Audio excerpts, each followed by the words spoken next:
it is a very fine line, and you have to bring your whole self to work, but bring your whole self to work in a way that's still professional.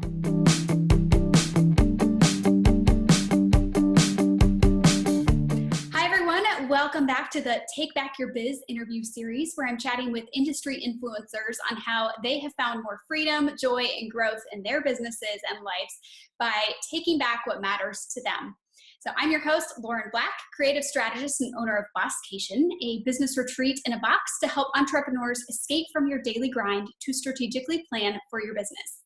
So if you want to catch all of the industry influencer interviews, make sure you head on over to bosscation.com/takebackyourbiz, where you'll also find information on our free challenge of how you can take back your business, as well as our giveaway for those who are participating in the challenge. So check it out. But today I am super excited to be chatting with the amazing Dannie Fountain. So Dannie and I met back in probably, last year? We met in person a year ago at the Savvy Business Owners Conference, but we've been kind of chatting online before that. This seems to be a trend that a lot of the people I've met at the Savvy experience. So go out there and go to some conferences, people. So anyway, Dannie is an awesome strategist business that helps you build your business and monetize your business. And she's also huge into sales and marketing, which she now does for Google. So Dannie is also an author and a podcast host. So she just does it all. And so I'm super excited for her topic today, which is take back your true self. So Dannie, welcome. Hi, thank you for having me. This is so exciting. Yeah, well, I'm glad you were able to take time out of your busy schedule now that you're working at Google to chat with me. I know originally when Dannie was signing up for, her time slot for this interview, she was telling me, she's like, so I've got this secret thing that I have to do a later time slot. My thoughts were either that you found you moved across the country, or not across the country, across the world, because Dannie has been a digital nomad for a very long time, just traveling around the country and the world, or that you landed a super awesome job. So I kind of had it. I didn't know Google, but yeah.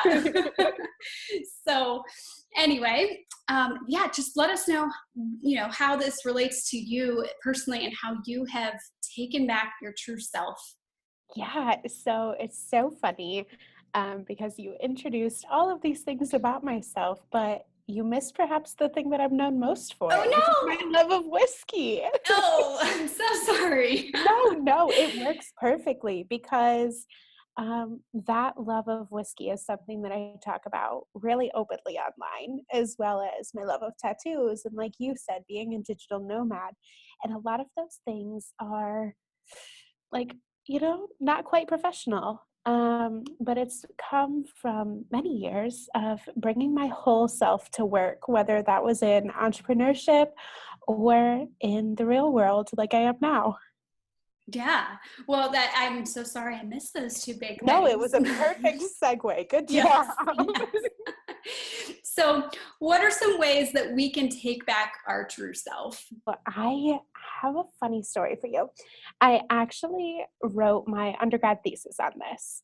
And the title of the thesis was The Implication of Body Modifications on the Hiring Process, talking about having tattoos or purple hair or gauged ears, and interviewing for a job in the professional world.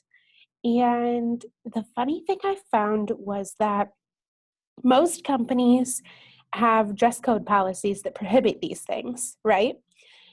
But every single company that had a dress code policy prohibiting these things, I also found that those companies would find it dishonest and would not hire you if you hid these things during the hiring process. So if you had a tattoo on your arm and you wore long sleeves to every single interview, and then they hired you and found out that you had a tattoo, they'd see you as dishonest and that would hurt your career. So the more I thought about that, it's kind of applied to every element of my life. I'm queer. I've always been more of a corporate person. I like whiskey. I like tattoos. I travel the world and like dealing with telling clients, hey, so I'm in Morocco right now, but definitely doing my job, I promise.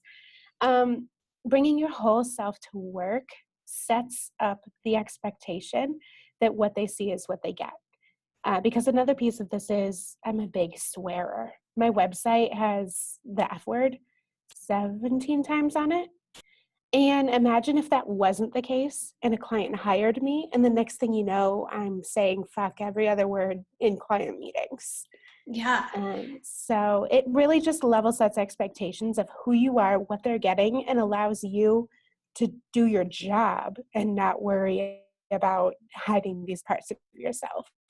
Right. Well, I think this is the true version of authenticity. So I know that word gets abused a lot. And, everyone's like, oh, I'm so authentic. And they write that in their copy. But like, this is actually what authenticity is about. It's about being real and not trying to hide that. And it helps you connect with your clients better because, as you said, you don't want to blindside somebody if, they just see this beautifully polished website with no curse words, and then they meet you in real life and they're taken aback. Right. Mm-hmm. Oh, Yeah. yeah. And the opposite is true for someone I saw at this website that was very, very polished and was for wedding professionals, and then had some curse words sprinkled in that was like, oh, for your badass wedding. And it just totally didn't go. It it clashed. It's like, it's okay if you want to be serving these badass brides that have, these crazy weddings that they're on roller skates with tattoos and purple hair. But your website needs to reflect that. Like, let your Yep. branding show that and really just own it. And that's when you're going to connect with those brides even stronger than the bride who might be that badass bride. And she goes and see these beautiful pink flowers. And then that person's turned off and you're now not really connecting with the right people. Oh, definitely. Definitely. It's interesting how you see the shift manifest itself too. For anyone who's really bored, you can scroll back on my Instagram about a year and you'll see that I very much was posting like gold staplers and pink pens and pretty blush colored paper. And then there's this hard break. I switched to black and white, and my Instagram following and engagement doubled once I switched because my captions started to match the photos that I was sharing. Because I was sharing those gold staplers and pink pens and blush paper, but I was writing the same captions that I write now. And it was jarring because people would love the photo and then they would read the caption and they would be like, oh, that's not what I was looking for. Right. Yeah. So how can people be intentional about sharing their personality online? So I think the biggest thing is being careful how you share it. If you look at my website and my Instagram and all of these other things, I talk about whiskey a lot. And I dance this very fine line between this girl who's really into the craft distilling movement, which I am. Like, you can ask my partner and friends, I nerd out about craft distilling and what goes into it and all of these other things and the different kinds of stills and where the stills are manufactured. But I dance the line between that and looking like an alcoholic and like someone who drinks during the day on the job. And for our lungs, sharing our whole selves, swearing, tattoos, whiskey, it is a very fine line. And you have to bring your whole self to work, but bring your whole self to work in a way that's still professional. Now, fortunately, it works out that I'm not the type to get drunk all the time. When I sip whiskey, it's one glass. So I would never, like, I'm not hiding a part of myself by not saying that I don't rage or whatever the cool kids call partying. But you have to draw a line between bringing your true self and bringing your true self so much that it polarizes others. Because even tattoos, there are some religions that see tattoos as not just like culturally offensive, but actually truly to their core offensive. And whiskey and drinking, people have opinions on that. I'm queer. And so you have to bring yourself without pushing, just presenting. Got it. So how do you know kind of where to draw that line? And So there's this annoying thing where the larger your audience is, the further away the line is, if that makes sense. Um, it's really annoying. A year ago, I would not have been so bold about whiskey and tattoos the way I am now because I didn't have the audience and I hadn't yet built the know, like, and trust factor in the community. So know that it's going to be a slow progression. Maybe you introduce, say we're talking about tattoos. Maybe you start by introducing a photo of a tattooed arm on your Instagram every once in a while. And then you change the photo on your about page where it shows your tattoo.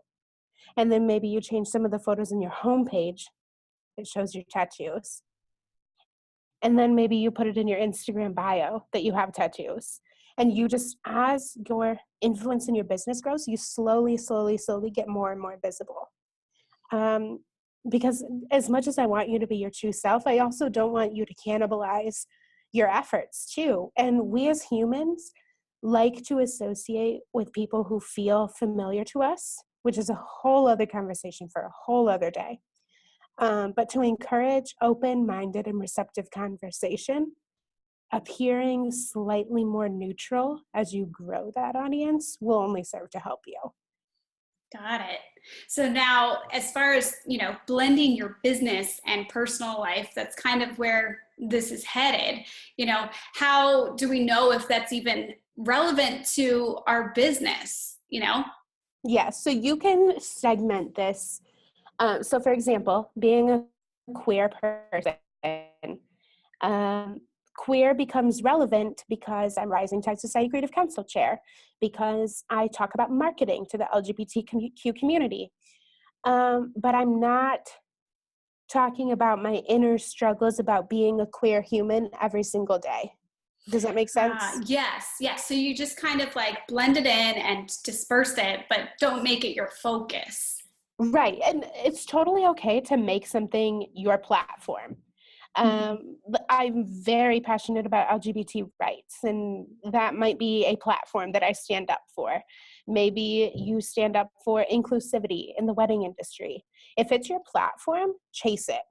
But if it's one of those secondary pieces that's still a part of who you are and you're still bringing to work but isn't your platform, it needs to be woven in a lot more naturally. Got it. I love that. Thank you for just bringing this out, because I think a lot of people are scared to speak up on topics that are controversial or that some people do have bold opinions about, and making sure that people see who you truly are, because you talk about whiskey and so you don't want to be seen as some alcoholic, and so Yeah. letting them just kind of ease into it, and once they really know you, then they'll know that that's not who you are. If you scroll back, even when I was posting full color photos, I would share a bottle of Koval whiskey and talk about what I thought about the design of the label, because it's like a laser cut, very detailed label. Mhm. And so you were seeing whiskey on my feed, but I was talking about the label. So just start to integrate it more gently, and slowly, slowly, slowly, as your audience gets used to seeing that, now it's in my bio. And now people know that that is a thing. Yeah. And obviously, it hasn't had a negative effect on you in the corporate world because you landed this awesome job at No. Google. So that's one thing I think Yeah. people are scared of. And, it'd be better for you to be showing these things than to show up at Google with this super polished website and hiding your tattoos. And then, if they expected one thing and they found another, then that would be, there's a disconnect there. There's a great example of this actually in one of the interview questions I got while I was here at Google. So I was going through the hiring process. One of the interviewers said, "So I saw that you're an entrepreneur. Give me your elevator pitch." Ooh. And I didn't even stop to think. The first words out of my mouth were, "Actually, I believe that the elevator pitch is dead, so I'm not going to do that. I'm going to do this instead." And my first reaction was, "Shit. I just told an interviewer no, that's not okay." But I had reasons to back up why I thought that this other method was better than just this very traditional, archaic version of an elevator pitch. And he actually really appreciated it. And it ended up being one of the notes that really helped the hiring committee make a decision. So you can do the same thing in bringing tattoos to work or bringing whatever it is to work. Know that it's a part of who you are, and know that there are intentional reasons why you've chosen these things. Now, I'm not going to lie to you. I have 18 tattoos, and some of them were very spur of the moment. But that first one, I think this is true for everyone. That first tattoo had a very specific meaning. And it's about telling those stories and really standing behind it too. That makes it okay to bring it into somewhere like a corporate environment. Yeah, for sure. So that makes it kind of special. Um, Yeah. so how do you balance, especially now that you're working at Google, you still have your business on the side, how do you balance kind of the client work with, working on your business? So it's really interesting because this is another piece of bringing your whole self to work, right? I side hustled before I went full time, as most people do. And I actually really hid that I was a side hustler before. I took meetings on my lunch break. I took meetings before work. So it would be like 7 a.m. and I would jump on a call with someone on the East Coast and it was 8 a.m. I really hit it to the point that when I went full time and I emailed all of my clients, some of my clients replied and were like, wait, you weren't full time before? How did I not know this?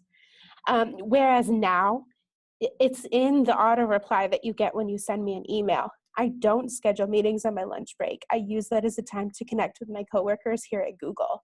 I don't take meetings in the morning, even though I don't start until 9 now. I could take 2 hours of morning meetings, but I don't. It's about being intentional and being open. And because I'm open about it now, I can make a lot smarter choices that are better, not just for my clients, but also for myself. Yeah, I think that's really important. And especially along this whole theme of taking back your business, taking back your life. And if you want those lunch breaks to connect with your, coworkers, that's one thing that I let go of when I was at my last corporate job was I was meeting friends and hanging out with everybody at lunch. And then I realized, I could spend this hour working on my business in my car.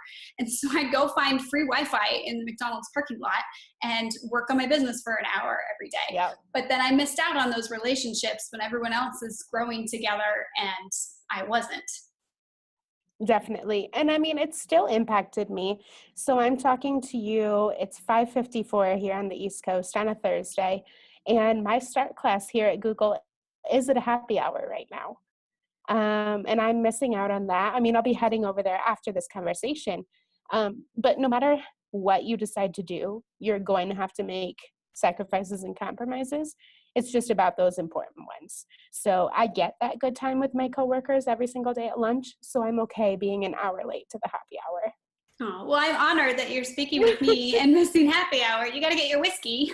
Yeah. So you mentioned being intentional. And so what are some other ways that you are intentional in your business, especially now that you've, got the side hustle and the job? So intentionality is it's this really big word, right? We use it, it's almost getting to the point of vulnerability and authenticity in the entrepreneurial world. But for me, intentionality is just understanding why you're making the decisions that you're making so that they have purpose. And so for me, I could work 5:30 to 9:30 every single night of the week on my business. But I actually work 5:30 to 8:30 2 nights a week and then one weekend day because it's more flexible that way. And I make that decision intentionally so that I still do have free time to hang out with my coworkers at night or see my partner. But then I still have the dedicated day on the weekend. So it's about making decisions, understanding the reasons, and making sure that they're the best fit for you. Yeah. Now, has there been a time in your life where you felt you weren't being intentional in these ways? And, how did that affect you? Oh gosh. The last time that I was side hustling before I went full-time entrepreneur, I was working a job where I was commuting 57 minutes to work each way. And so I was up by 5:30, out the door by 6:30, at my desk by 7:30, worked 7:30 to 5, and then at 5 I clocked out. By 6 I was home, usually 6:30 because this is Chicago we're talking about. And then I would literally work until 10:30 every single night of the week. And 10:30 would hit, I would stop. I would have an hour to myself before I needed to be in bed. And honestly, going to bed at 11:30 and getting up at 5:30 10 out of 10 do not recommend. But I took that hour of time, and I usually spent that hour of time catching up on a TV show. So it wasn't even like something more mindful. Went to bed, got up, repeated it. And every single Friday, I was exhausted and broken. And then Saturday, Sunday, I would feel so refreshed because I would do laundry. I would go for a walk. I would catch up on groceries, which I actually love shopping for groceries. And then Sunday night would hit and it would be dread because I knew that I have a week of more than 12-hour days ahead of me. And that's not the way to do it. And I love hustle. Like I am one of those people that's really into hustle, but that's still not the way to do it. So how can people overcome that if they feel like, because I've been there before too, where I felt like, oh, I'll never get my business off the ground if I don't, work a million hours outside of my day job. So what have you put in place, are there systems or programs you use or a team that allows you to cut back? It, for me, was actually prioritizing. So I was duplicating content in my email newsletter and my blog. My email newsletter would go out 2 weeks later. That would actually be my blog content. And so it was hitting people that weren't on my email list. I started focusing just on Instagram and actually stopped doing Facebook, Twitter, Pinterest. So I really started paring back to those things that were important, because if I just did my email list and my Instagram, and I did it very well, and I worked on growing both of those things very intentionally, I knew that all the other marketing things could come later and I could focus on serving my clients. So because I pared back to just those two marketing things, I was able to spend that time working in my business and on it in much less time. That is so good. Because if you're just doing like watered down everywhere, then it's not even going to be as effective as if you just focus and put, all of your energy into just what's working the best. Exactly. And you also have to remember and give yourself a bit of grace that you are a side hustler right now. And this doesn't need to be 100% of your income. So it's okay if it grows a little slower. Y'all, I was a side hustler for 7 years before I went full time. And there's literally no shame in that. And here I am 2 years later, back to being a side hustler again. There's absolutely no shame in the slow burn. Yeah. And, in the long term, it's going to serve you and your clients much better if you're in a better mindset. Oh, yeah. Oh, yeah. Your clients aren't being served by the 15-hour-a-day Dannie trying to do their marketing. Yeah. They're just not. Yeah. And it's not fair to your loved ones around you and, to yourself either. So how do you make room for creativity and like coming up with new ideas? It's really weird because I'm like not your typical creative entrepreneur. I can't paint. I can't write pretty words. I don't really have an eye for design. So actual creativity doesn't happen for me in terms of producing something beautiful. But my creativity actually comes from travel. If you ask me about my favorite city, I could wax and wane for an hour on the intricacies of why I fell in love with the place. That's where my creativity comes in. And it's interesting, right? Because you can't just travel to a new city every day to get re-inspired, but regular travel is really important to me to keep that like creativeness alive. Yeah. Well, I have to disagree with you in one section. You may say that you don't make these beautiful things, but your marketing and the ideas that you come up with for that is a complete creative process and something that I have been blown away by from you. So, it just comes out in different ways. That's why the whole creative entrepreneur doesn't have to mean you're a photographer or a designer or writer. There can be coaches who have a very creative way of problem solving and strategizing for their clients. Yeah, like Raina's builder and skyscraper thing. Yes. That's amazing. Yes. For those who don't know, I reference this all the time, but so Raina came up with if you kind of are the ideas person and never really taking action, but always have these huge, big ideas, then you're the skyscraper. And then those who take action and maybe don't like think of as many things to do, but the one thing they do think of, they just get it done.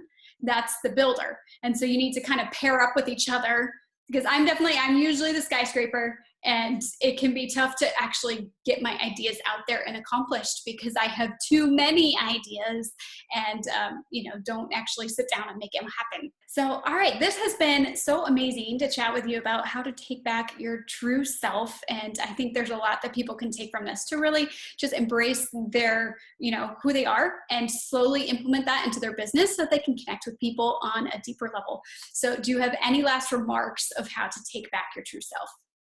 Just be brave. I had no idea when I decided to embrace my tattoos and whiskey that people would be like so gung-ho for it. Just be brave. Yeah, it's funny. This is a theme I've been seeing with a lot of the interviews. So Maggie Gila, also, she embraced her kind of fantasy geek side, and her business completely took off when she did that. So, be brave and be bold and just put yourself out there and see what happens. Test it out. And if it doesn't work out, you can always go back. And so, okay. People don't notice your failures. Yeah.